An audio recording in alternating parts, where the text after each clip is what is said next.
the distinction between normative theory and positive theory. In this course, we took it a step further and we also gave a distinction between theories in design and theories of design. And we say that theories in design are theories about how to design. Okay? So what's an example of a theory in design as people who've been doing this for 30 years? Yes, suddenly? Yeah? What's an example of a theory in design? An example of a theory that tells you how to design.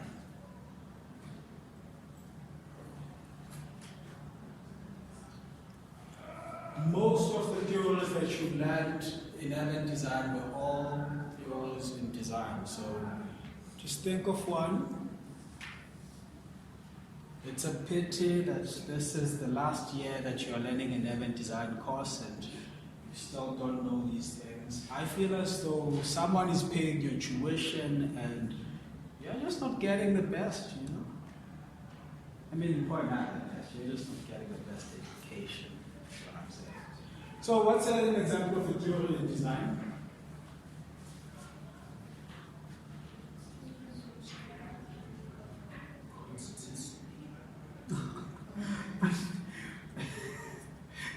Okay. You've never had me talk about that. So it's such an old theory, nobody talks about that anymore. Yeah, okay, there you go, Kevin Lynch, but you know, what's a particular theory or principle that he talks about? Okay, do you know any theories about morphology? Morphology is ebb and flow. My God. Huh? Okay, so there you go. Linkage theory is a theory in design. It tells you how to design. Linkage theory tells you how to design to avoid lost spaces. It tells you how to connect even fabric. How to, okay? The other portion of the course was theories on design. Actually, this should be off. Theories of design.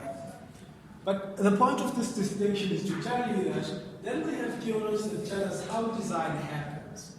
So here we've got our intentions, this is what we want to do, and then here we have the reality of what happens when we try to do it. Theories of design. So if you were to guess, it shouldn't be a guess because you were here the whole time and you had us lecture. Of these two sections, which one did I teach and which one didn't I teach? To quit my job and move to Namibia, to be a fisherman. At least the fish will appreciate me as a threat.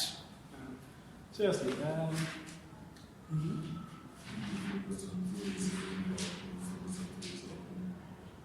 Okay, all right. That's true. Now, of course, what's more important is, now that you know the distinction, you have to remember the content, right? Because the exam is on the content. Okay? It won't be enough for you to note who asked the question when you get to the exam. It will be important to remember the content that's necessary for the question. So theories on design, theories of design are about what actually happens. Okay? So is there one that you remember about some of the consequences of trying to apply design? Is there a theory on design that you remember, a theory of design that you remember? Yes? One consequence we did how improving access decreases security.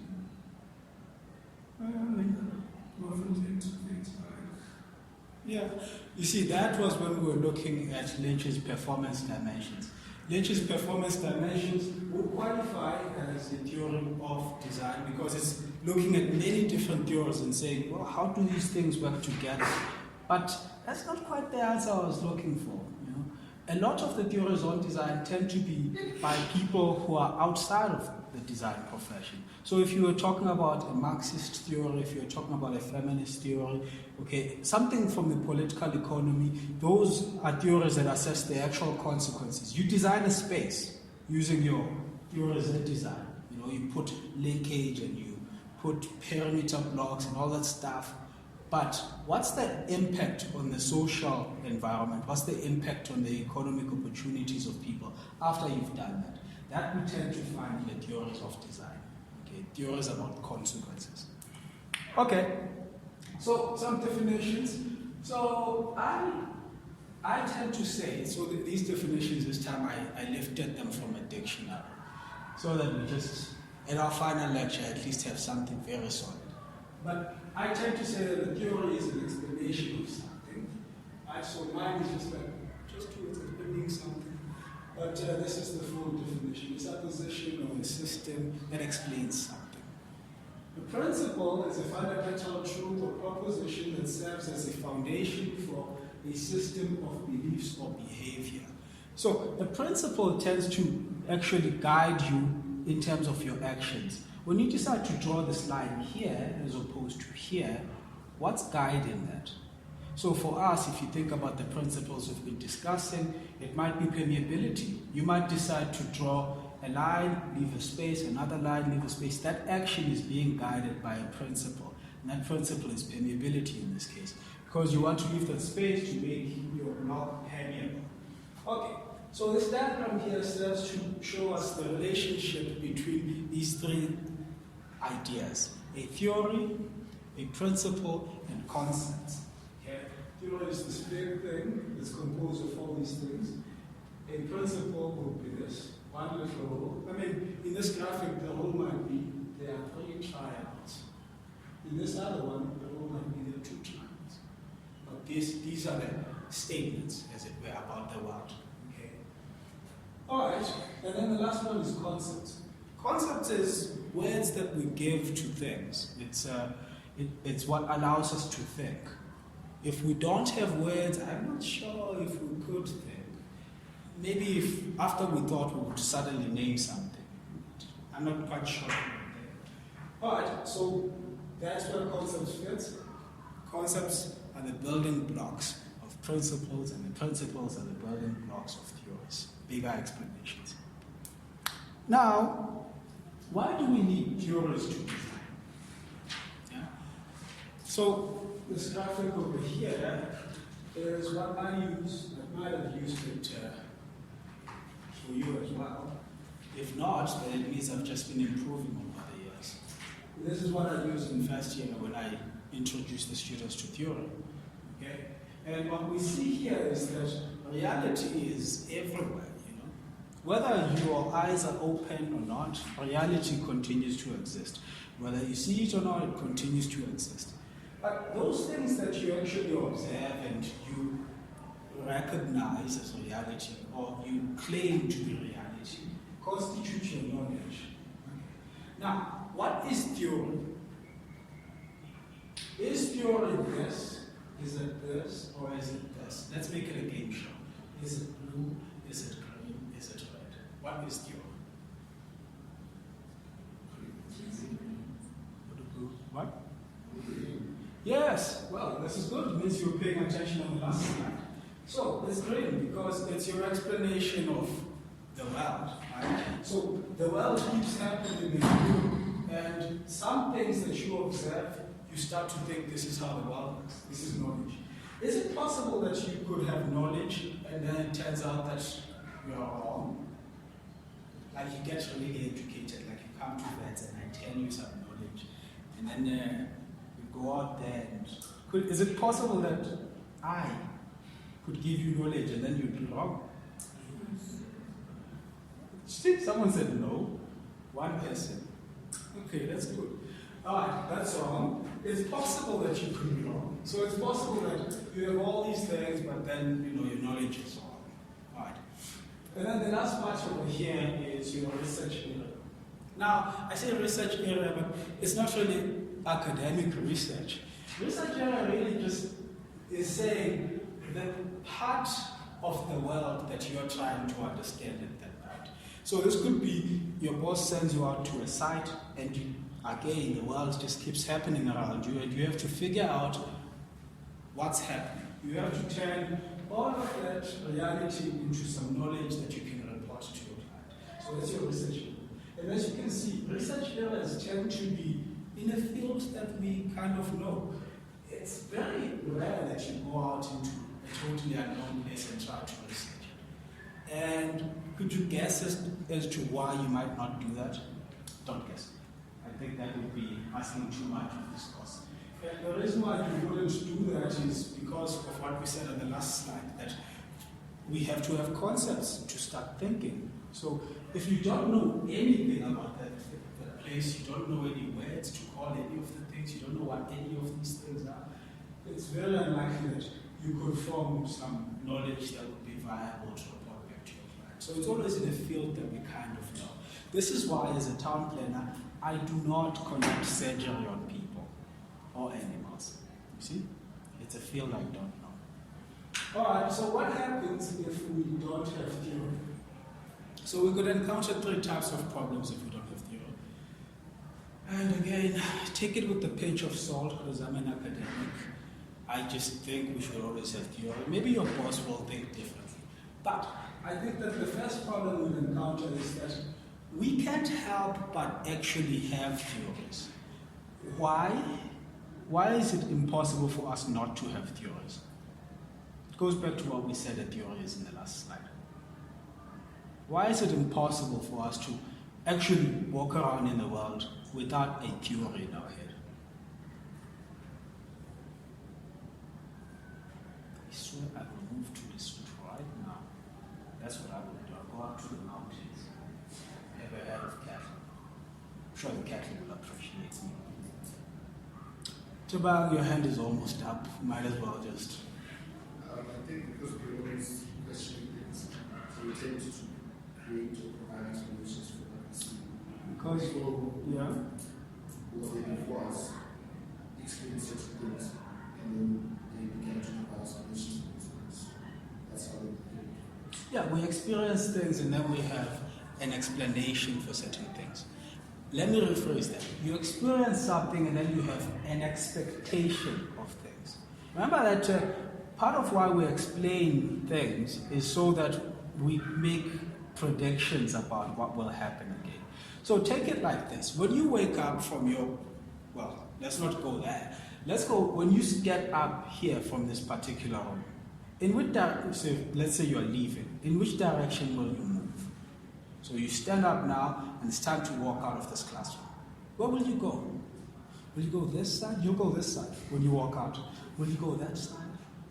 Where will you go? You'll go to the back of the class. And why would you do that? You see, so we already have a map of the world. Now, look, if you just found yourself, so let's say someone, God forbid, kidnaps you and brings you to school. I know, like on a holiday or something, just kidnaps you, brings you to school, takes you to some other building, some other venue, and suddenly blindfold comes off and you get your chance to leave. In that particular other venue, do you know in which direction you would go to leave? No, you would first look around. So what we find is that we experience the world and then we form knowledge. So it's actually impossible for us to walk around without a theory. Now, what would happen if we did ignore the theory and always went into a site as a fresh start is, we would actually have theories in our head, but they would be detached from the reality from which they came.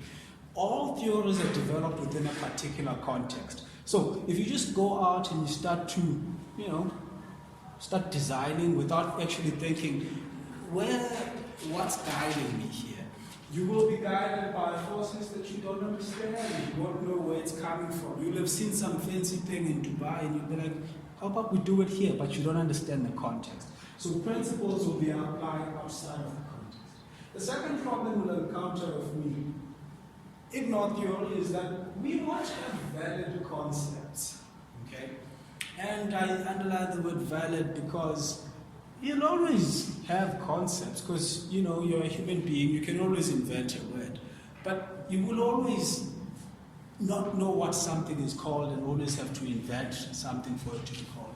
But importantly, if we don't have concepts, so if Najima calls pedestrians by one word, okay, and Toto calls pedestrians by another word, they can't quite have a discussion about the same phenomena that they are observing. They might think that they are talking about two different things.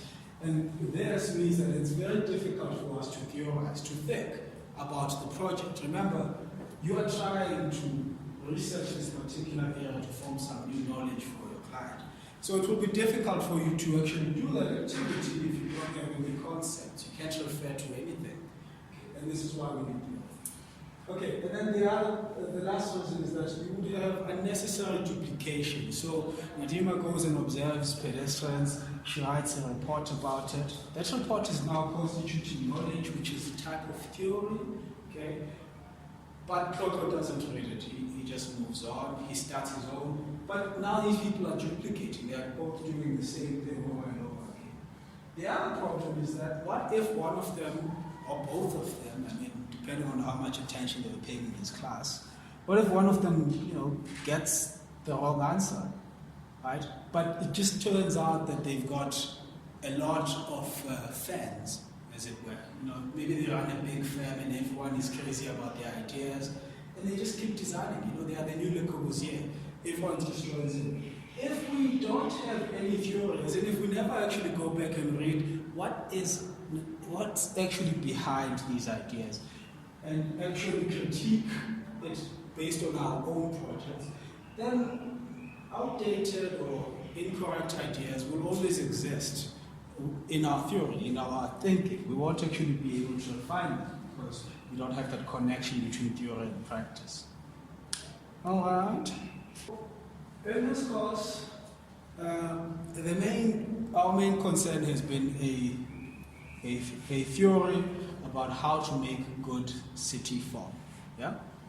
But our problem with that is that there are many different kinds of cities, many different contexts. How do you make sure that your theory of good city form is universal? Okay? So we've looked at many theories in the course of your education.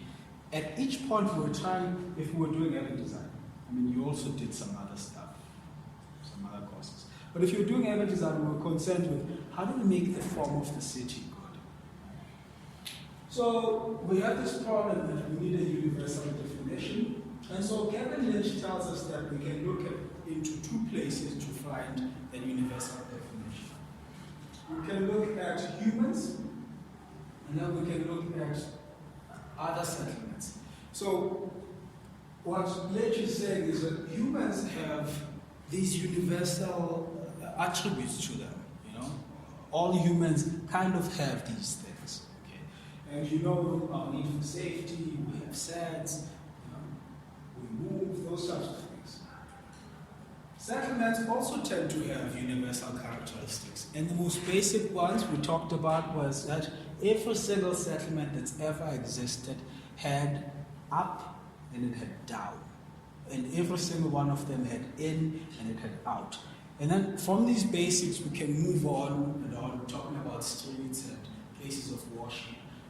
These are things that are universal to settlements. So that's the basis of Lynch's book on good city form. This is where the performance dimensions come from. They are drawn from these two sources.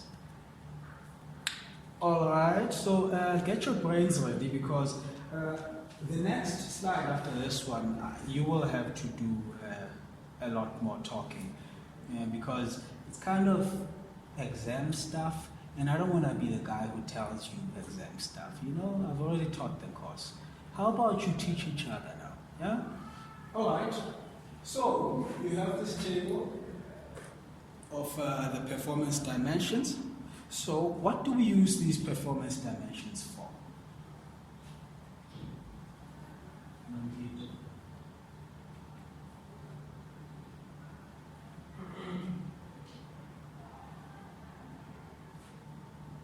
Well, look, if you didn't think they had any use, you should have told me, and I wouldn't have taught them to you. I would have taught you SketchUp, and I would have taught you AutoCAD all over again.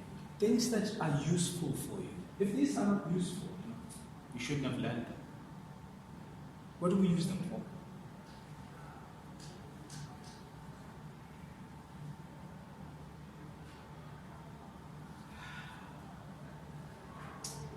retirement. You know, I'm going to play the lotto this Friday. I'm just going to do it. Because I can't.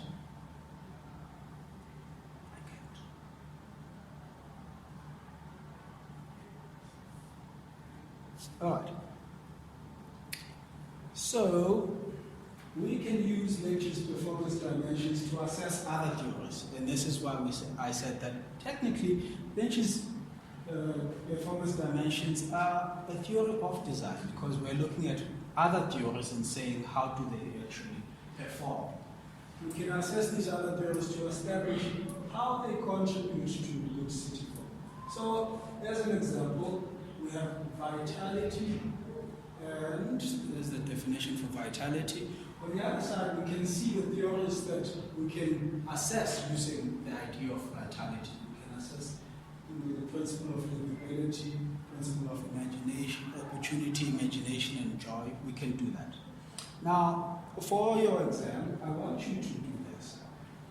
Make this table. Okay, make a table where you look at other theories.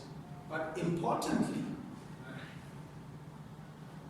try and demonstrate those theories graphically. How do you show livability graphically? And we've done this in your seminars.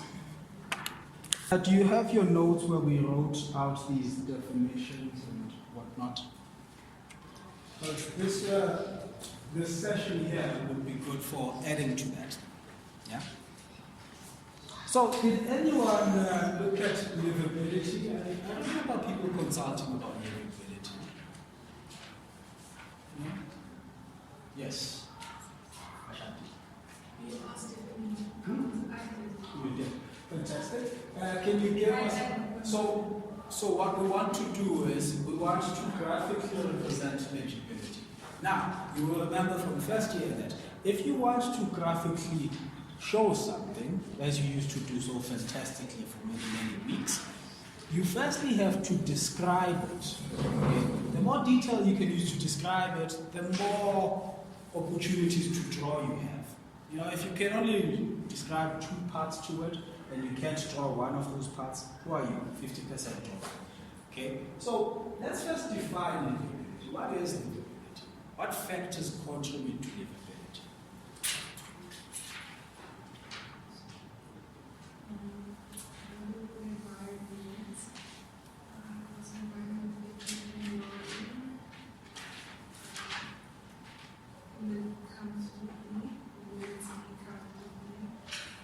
So the first one we should write down. So let's do this over here. Okay, so the first keyword we got was comfort. So we've all been exposed to some urban design theory. Livability, I taught to you in first year from Donald Appleyard's Livable Streets, and we played that video where he was looking at different streets.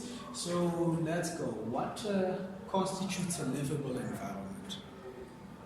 We've got comfort. Have you ever been in a livable environment? Okay, no traffic. Safety. Those both count.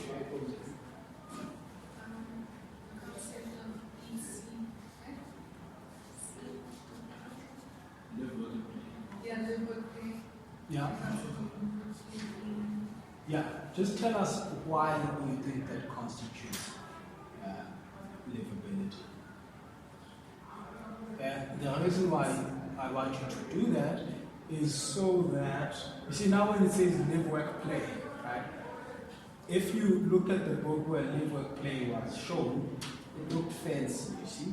So now I want you to be able to explain it so that you can see it even in places that are not fancy. Yeah? So what is it that's valuable about,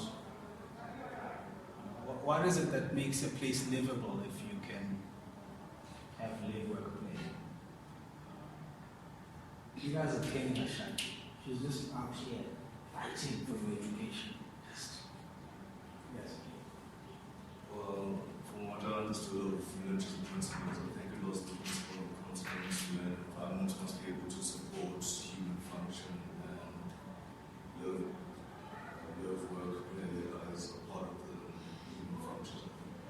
Consonants. So with consonants, it's about basic necessities. Okay, it would be like your basic needs, shelter, food, whatever. It's really talking about the environment meeting a basic standard, right? But with the live work play, I want you to. Okay, anyway, let me just nudge you all the way there. Would Hillbrow have a live work play element to it? Yes. Yeah. And would you say that informality contributes to live work play? Yes. Okay. So that's really where we were going with this. That in the live work play concept, as you find it in the book, they are not talking about informality. They are talking about a developer making sure that they have many different land uses. But we want to move beyond the idea of land uses, because remember, land uses are about formal property rights. You have the right to do this on your land. But informality is a lot more spontaneous. It's saying, I have this need, let me do this. Okay? I need to work, let me set up shop and work here. Right? Okay, so let's add informality there as one of the things to think about, and add live, work, play. So that we also have the understanding about formal land use.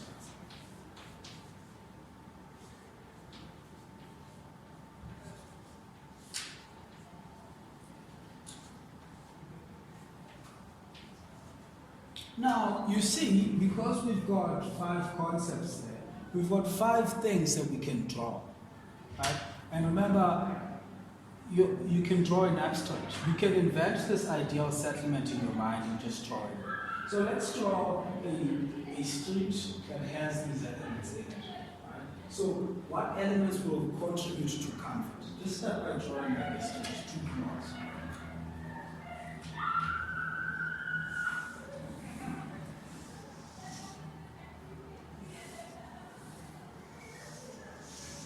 Yeah.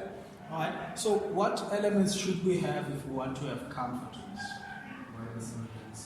Make the sidewalk wide.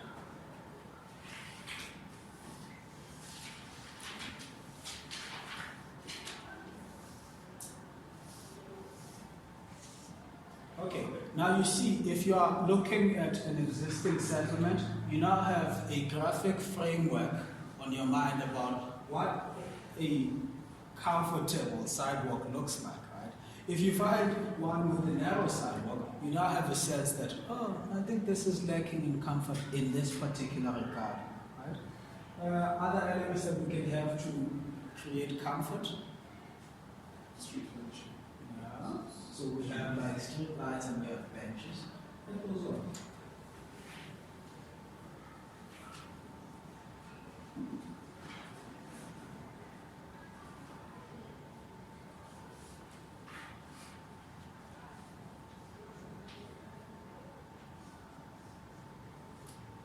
Okay, now I hope you can see from what we're doing here as we're unpacking a qualitative concept or qualitative principle. Hope you can see a connection between this and the research that you're doing. So, for instance, how many pieces of street furniture should there be for a place to actually be comfortable? Right? There is a quantitative element that's missing here. But that's fine, because usually when you're doing, when you're theorizing, you have to start with the qualitative stuff. We have to first understand, what do we mean by comfort? We now know that we mean at least 2 elements. We mean that you have, sidewalk and you have street furniture. We understand that. As for the how many, you can do that later on. Right? Okay, safety and no traffic. Right? So, and some traffic coming there. Are there any other elements of safety that we're missing? Not just traffic. And people are in Johannesburg. You know the real amount.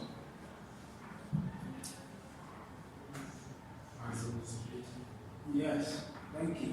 See, I was concerned that we might not move beyond just the street. We might forget about the morphology. Remember, it's about the voids and the solids. So the eyes on the street come from the solids. It's about the relationship that the buildings have with the street. So what we need to do then is let's put some buildings along the street, right? Because the opposite of that would be buildings that are away from the street. Right? So we want our buildings to be right on the edge of the street. So again, now we have a graphic conception of what it looks like when you have eyes on the street. So that when you see a building that has space, between it and the street, or has some barrier between it and the street, you have an understanding that here we might be missing safety. All right. Okay. So I want to keep it short. Would you like one more of these before we move on, or are you fine? This is what you will have to do for yourself, right? You have to create a graphic here that explains how livability works. Okay? And then you have to think about this definition of livability that we have that has to do with comfort. How does it relate to Lynch's explanation of vitality? Is livability contributing to vitality? Okay. This is so that when we are asked, how is livability a good thing? You can understand that livability creates vitality. And vitality is a basic function that's existed in all good cities. Right? Throughout history, cities have always had to maintain human life. Okay? And they have always had to optimize human capacity. Okay? We didn't quite deal with opportunity in that one there, but who's got time? Semester's over. Who's got time? All right, let's do the next one. For this one, we'll be looking at fit. So, I was kind of lazy. Tandika, do you mind reading that definition? Fit is about the efficiency of the relationship between form and function, being able to do more with less, in recognition of the fact that human being exists in a situation of perpetual scarcity. Fantastic. All right. Now, look, in your exam, you might be asked to describe how fit relates to several of these. Yeah? So, in practicing, you want to be able to draw the graphics for each one of these, or as many as you can. Right? Yeah? All right. So let's deal with variety. Remember, we'll start with the definition, and we'll put that in the keywords section. So, what constitutes variety? So, we have mixed land use. So, this one's about land uses. What else? What else can we mix?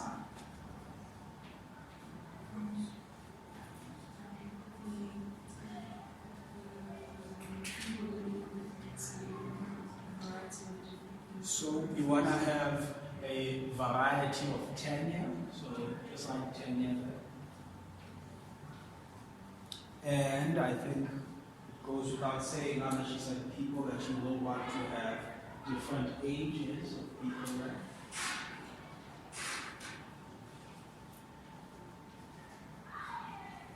See, I want to write income, but I'm thinking to myself, when you are designing that, how do you make sure that you have mixed incomes? Like, what do you do to mix incomes?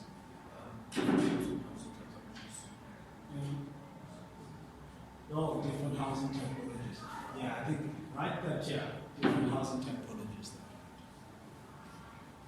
We won't be able to, I just feel like it would be weird if I saw on a graphic and it says high income person, because remember we have to map, so I'm trying to avoid that. I get that the principle is for us to mix incomes, but when we're mapping, it just won't be distasteful to start looking into people's pockets. Also, assuming that people who are low income deserve their space. So there's some assumptions. If we say different tenure. Yeah. No, not tenure, different different typologies. Different typologies for different classes. It's very different from thinking about variety as a kind of grid. And then the intervention is maybe not at a formal level.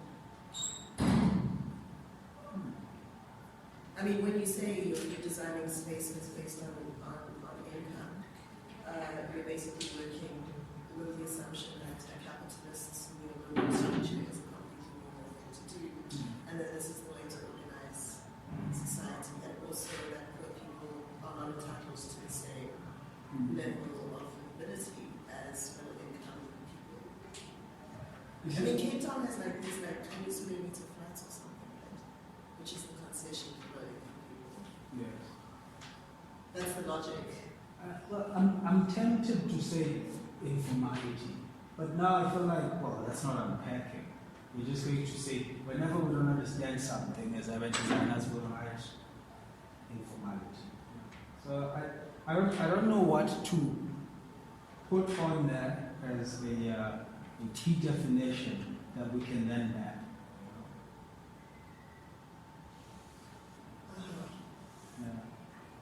It also has to do with, I mean, there are other examples. So we haven't discussed any of this class, but Hiba Bouakar, who's a planner from Lebanon, talks about how religious and political organizations in Beirut invented entirely new zoning categories to deal with the fact that it was a displaced population and low-income population, so that the kind of normative classical modernist planning techniques were not responsive enough to a highly fluid displaced population, so they just created a whole new set of zones, or zoning categories.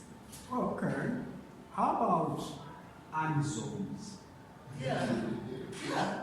Yeah? Yeah. It's not informality in that we're not just saying, well, whatever happens, happens, and then, no, There's we a lot have, of flexibility. yeah, we have particular parts on the layout where we say, yeah, we'll see what happens here. I saw it like in a project that I was editing a video for. It was in Berlin. They have these things called common lands. We have them, but with us, because of apartheid, they are outside of the urban areas. But in Germany, because they are an old society now, well, that's a bad thing to say. What are they all at? They've got old cities. That's the thing. It's because they've got old cities and it's become integrated with their communal land. They still have communal land in the middle of the city. And that is an unzone where kind of anything can happen. It's a negotiated space that's not really regulated by the government. So that's like some unzone there. There you go. What you can note here is that we just invented a concept, and also recognize why we ended up inventing a concept is because we don't quite have an underlying theory that we can hop on and say, hey, this is what this thing is called. And informality wasn't working out enough for us. Anyway, again, this is a bit more than what you need. Who's going to give you this if we don't? Okay, so we've got some stuff there. We've got 5 things. You can go, we can have more, but I do have to wrap up this lecture at some point. So now, we've got mixed land use, we've got different tenure, and we've got people of different ages, we've got different housing typologies, and then we've got... so the problem that I have here now is that most of these are happening in the buildings. Right? So most of this will actually just be land use map looking stuff. So what's that other map that we'd like to use?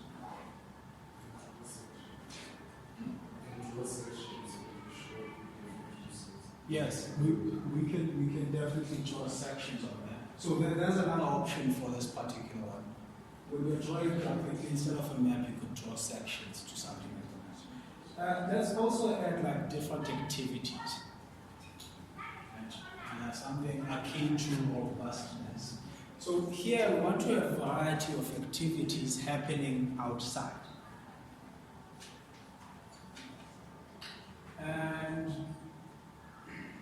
next to these activities, I think we want to have a variety of spaces to enable a variety of activities. Okay. Now we'll see. Now we can start cooking. Alright, so in this particular one, let's just draw one block. Okay. one big block where we can see the street, and then we can see the private farm that's in that block. Okay, you guys are town planners, you should be like really good at this part because it's land use. You guys were taught by Samuel, so you are really good at land use.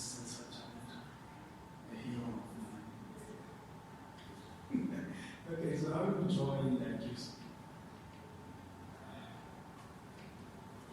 Hello, how do you draw in mixed land use? Alright, so let's start with some different building typologies. Okay, so draw some buildings, your best buildings, the best ones that you have at all.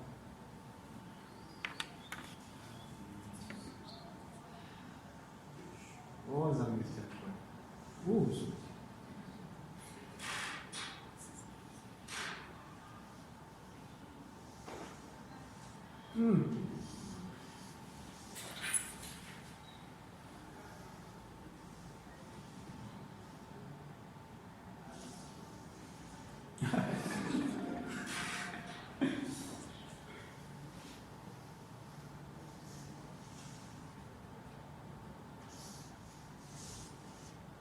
All right. Okay, and so now you have these buildings, and the next thing is you assign different uses to these different buildings, right? And you also assign different tenure, so you're showing that like some are rental, some, So that's fine. Where is our unzone supposed to be located? So now, what you want to do is you want to also start thinking about the way that you've mixed your uses, right? So given that, where should this special zone where surprises can happen, where should that be? Should that be, by where you put the primary school or the crash? Or, where should you put your surprise zone? In what kind of place would you like to put that? Okay, describe the land uses that you want then, because we didn't put the land uses. Yeah. The two plots are left of making settlements, and then they on the right out of maybe a school or some institution. Yeah. And what we do,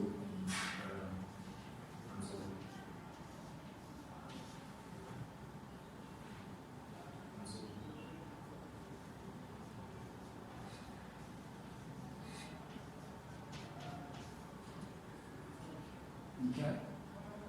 Some more land uses? It can be residential. You just have to say, I'm waiting for you. Mr. Mukwena is already adding in the activities and spaces. He's already adding different typologies of spaces. That's my student. All right. So now I want to know what is this? Is this is the town hall? Now let's put this in. It's a public building.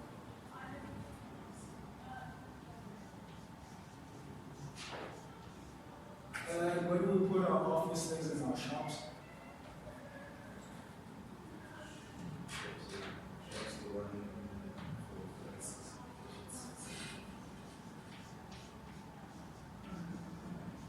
And is that how we want to do it? You just want to have shops? You don't want to do anything, I don't know,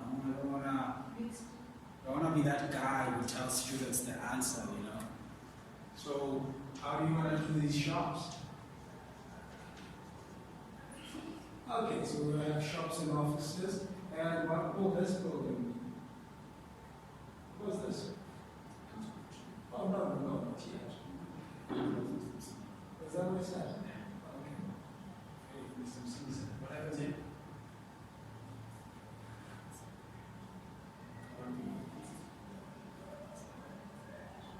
Cheers.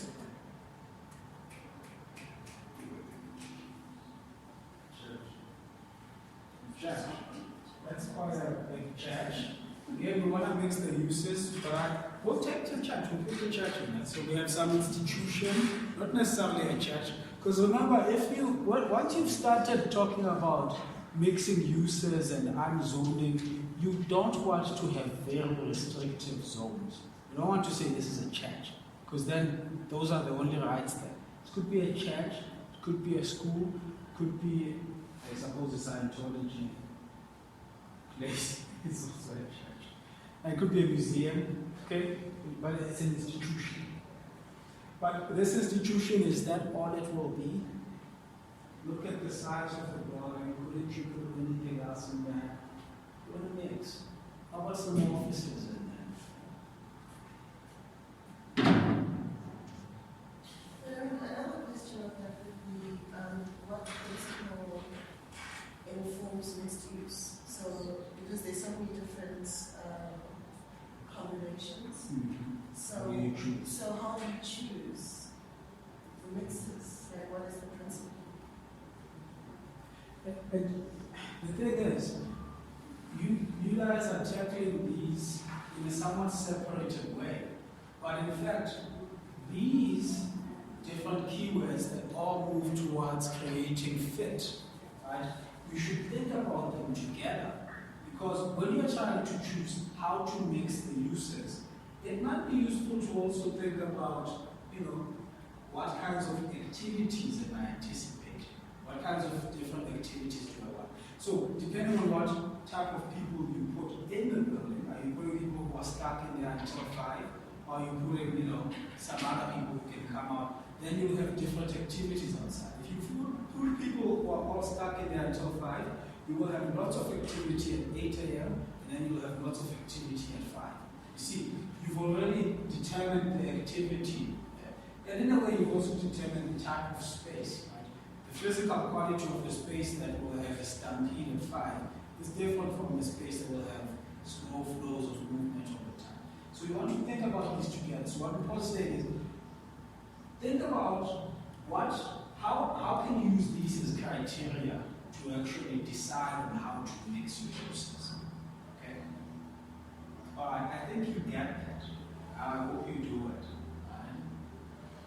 Okay, this last thing that I wanted to think about is about the spaces. Start to map out what activities then do you anticipate in these spaces. So, what activities do you anticipate outside the school? The open space outside the school, what's it for? Yeah. I think you unwittingly created a really nice block. Okay, so here you have your play area for the students.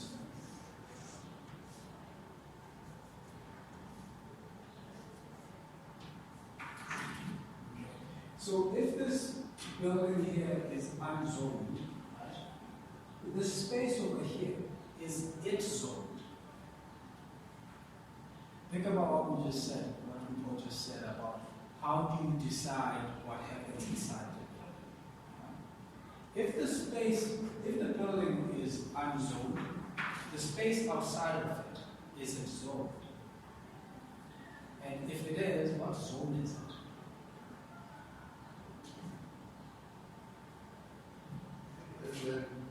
We should speak about the solutions, because it's not so running down the perfection. So you need to have a buffer between. Oh no, it's clearly a space. I'm just asking, is it one of these spaces? You see here, we've determined that this will be a private garden. We've determined that. Here, we've determined that this will be a play area for the children. We determined that. And now I'm asking, this one here, do we determine what we want in this space? Yes, we should not. Because let's consider if we do determine that this will be a market, that this space is unzoned. If this is a market, and some other activity that doesn't go well for the market comes in here, then the market won't work so well. Right? The market, if the market moves in here, it might attract another use that needs to move in here. A use that you and I haven't thought of. Okay? Some other building could happen? Maybe denser housing. I don't know, some other thing that hasn't been invented. You know, maybe a workshop. We don't know. It's unzoned, and hence the space that's immediately outside of it is unzoned. Now, think about this in terms of fit, right? If you put a market here, okay, and then you put an unzoned space here, and something moves into the space, like some lofty corporate, you have your market. How fit is this market? How fit is the space for the market? The fitness of the space is now undermined by the fact that there's no customers here. If, let's say you zone it as a market, and the land use that moves in here only works at a particular part, in a particular time. Put a market there, you know, the only thing that whatever land use you put there doesn't only serve people. It's a church. Or it's another school. People with no money, they move in next to the market. You know, it doesn't go well for the market. The fit of the market is then undermined by having this other dimension. Yeah? I hope one day you guys will come back to this university and you'll give your own seminars. And I hope to hear some of these words at those seminars. You know what I'm here about. Okay, so I think that's done. Are there any questions before I get to the last slide?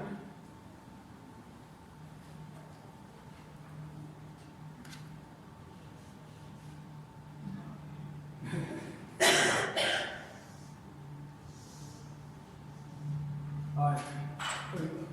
Okay, you see what we also have here is another type of space, right? Because now we have a space for movement. Right? We talk about how we have different types of nodes. And then we have the passive space, or the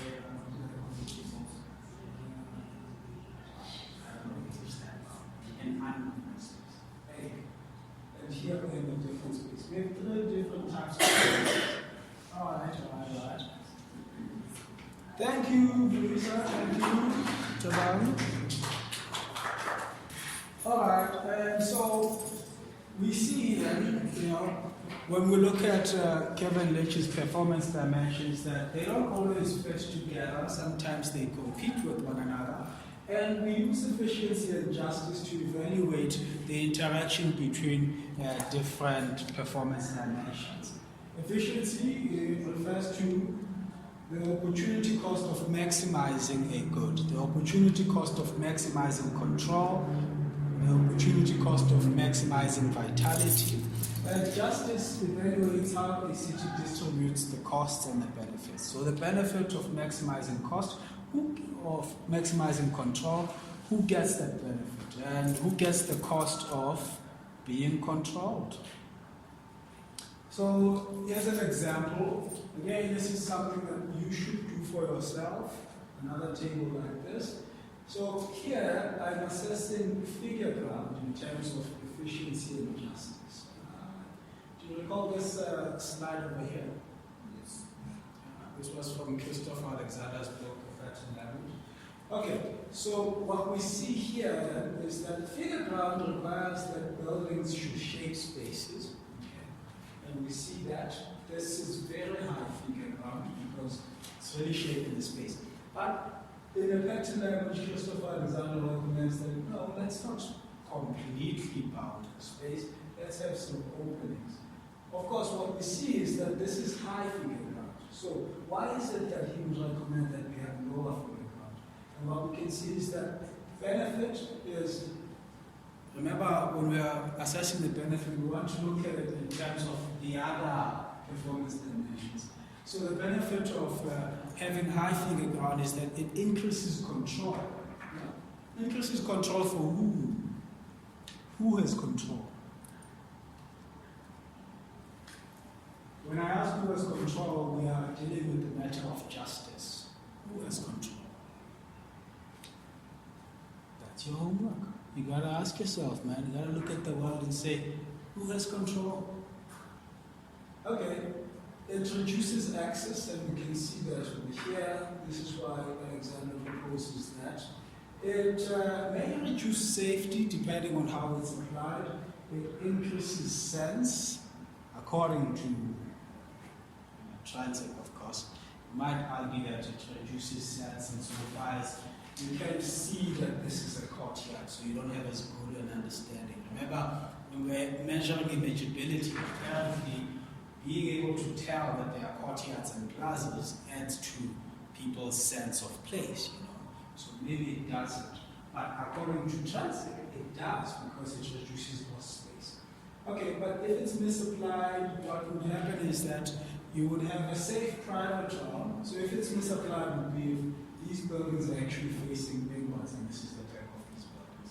What you would have is this place would probably be safe, but outside of it would be dangerous. And the internal units would be safer than the external ones.